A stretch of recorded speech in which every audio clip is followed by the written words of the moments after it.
Assalamualaikum warahmatullahi wabarakatuh. Alhamdulillah wassalatu wassalamu ala Rasulillah wa ala alihi wa sahbihi wa man walah, amma ba'd. Pendengar yang budiman, pada pertemuan sebelumnya kita telah membahas tentang poin pertama dan kedua tentang hal-hal yang mewajibkan seorang untuk mandi besar, yaitu keluarnya mani baik karena mimpi maupun bukan karena mimpi.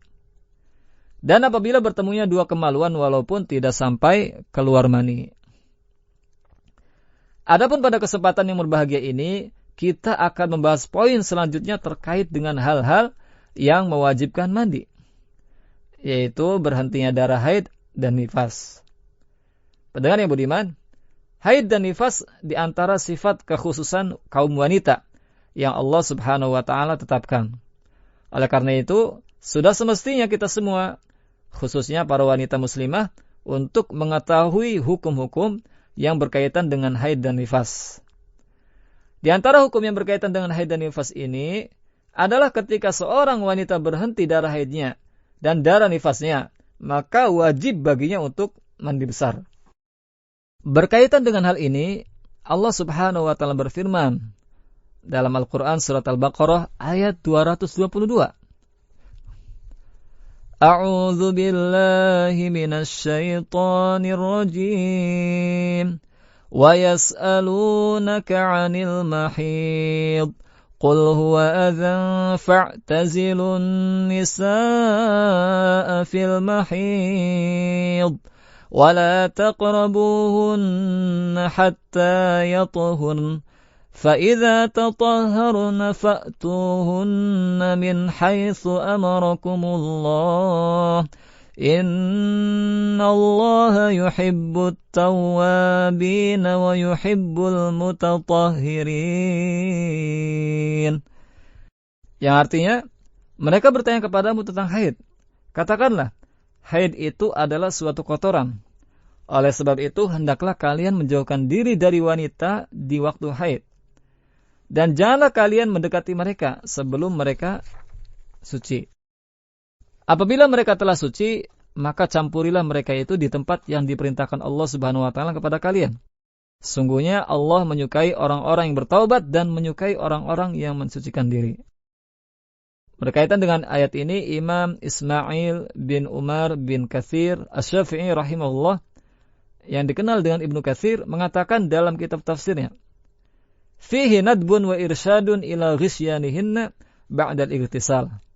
Dalam ayat ini terdapat anjuran dan petunjuk bahwa bersetubuh dengan istri itu setelah mereka mandi junub karena haid. Kemudian dalam sebuah hadis yang diriwayatkan oleh Imam Bukhari dari Aisyah radhiyallahu anha disebutkan bahwa Nabi Muhammad sallallahu alaihi wasallam pernah berkata kepada Fatimah bin Abi Hubaish, فَإِذَا أَقْبَلَتِ الْحَيْضَةُ فَدَعِ الصَّلَاةَ وَإِذَا أَدْبَرَتْ فَاغْسِلِي عَنْكِ الدَّمَ وَصَلِّي. Artinya, apabila kamu datang haid, hendaklah kamu meninggalkan salat. Apabila darah haid berhenti, hendaklah kamu mandi dan mendirikan salat. Adapun nifas, maka dihukumi sama dengan haid berdasarkan ijma' ataupun kesepakatan para ulama. Dalam hal ini, Imam Asy-Syaukani rahimahullah berkata, mengenai wajibnya mandi karena berhentinya darah haid, tidak ada perselisihan di antara para ulama. Yang menunjukkan hal ini adalah dalil Al-Quran dan hadis mutawatir, yaitu hadis yang melalui jalur yang amat banyak. Begitu pula terdapat ijma' atau kesepakatan ulama mengenai wajibnya mandi ketika berhenti dari darah nifas. Hal senada juga disampaikan oleh Said Sabiq rahimahullah ta'ala dalam kitabnya Fiqh Sunnah. Pendengar yang budiman, adapun perkara keempat yang mewajibkan seorang mandi adalah ketika orang kafir masuk Islam. Dalam hadis riwayat Nasa'i dan juga Tirmizi dari Qais bin Asim radhiyallahu anhu disebutkan, annahu aslama fa'amarahu an-nabiyyu sallallahu alaihi wasallam an yaghtasila bima'in wa sidrin. Artinya, ketika beliau masuk Islam, Nabi Muhammad SAW memerintahkannya untuk mandi dengan air dan daun sidr ataupun daun bidara. Demikian juga berdasarkan hadis riwayat Imam Bukhari dan lainnya yang menceritakan bahwa sahabat Sumamah al-Hanafi yang mandi setelah masuk Islam. Dan hadis ini juga dinukil oleh Said Sabiq dalam kitabnya Fiqh Sunnah. Kemudian pendengar, perkara yang mewajibkan seorang mandi adalah karena kematian. Yang dimaksudkan wajib mandi di sini ditujukan pada orang yang hidup. Maksudnya, orang yang hidup wajib memandikan orang yang mati. Dalam hal ini, mayoritas ulama menyatakan bahwa memandikan orang mati di sini hukumnya fardu kifayah. Artinya, jika sebagian orang sudah melakukannya, maka yang lain gugur kewajibannya. Penjelasan lebih lengkap mengenai memandikan mayit dijelaskan oleh para ulama secara panjang lebar dalam Kitabul Janaiz, yaitu kitab yang membahas tentang jenazah. Adapun di antara dalil yang menjelaskan wajibnya memandikan mayit adalah perintah Nabi Muhammad sallallahu alaihi wasallam kepada Ummu Athiyyah radhiyallahu anha dan kepada para wanita yang melayat untuk memandikan anaknya, yaitu igsilnaha thalathan aw khamsan aw akthar min dzalik in ra'aytunna dzalika bima'in wasidrin. Artinya, mandikanlah dengan mengguyurkan air yang dicampur dengan daun bidara 3 kali, 5 kali atau lebih dari itu jika kalian anggap perlu, dan jadikanlah yang terakhirnya dengan kapur barus atau wewangian. Hadis ini diriwayatkan oleh Imam Bukhari dan Muslim rahimahumullah dalam kitab sahihnya.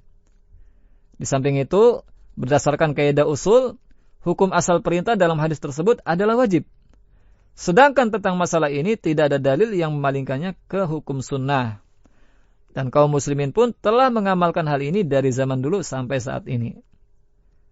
Setiap muslim yang meninggal dunia wajib dimandikan, baik laki-laki atau perempuan, anak kecil atau dewasa, orang merdeka atau budak, kecuali jika orang yang mati tersebut adalah orang yang mati di medan perang ketika berperang dengan orang-orang kafir.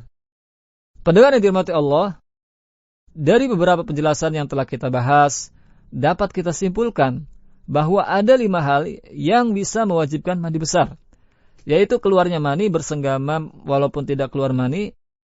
Kemudian yang ketiga, ketika darah haid dan nifas berhenti. Yang keempat, ketika orang kafir masuk Islam.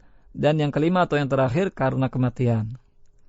Semoga Allah Subhanahu wa Ta'ala memberikan taufik kepada kita semua untuk senantiasa mengamalkan syariatnya semaksimal kemampuan kita.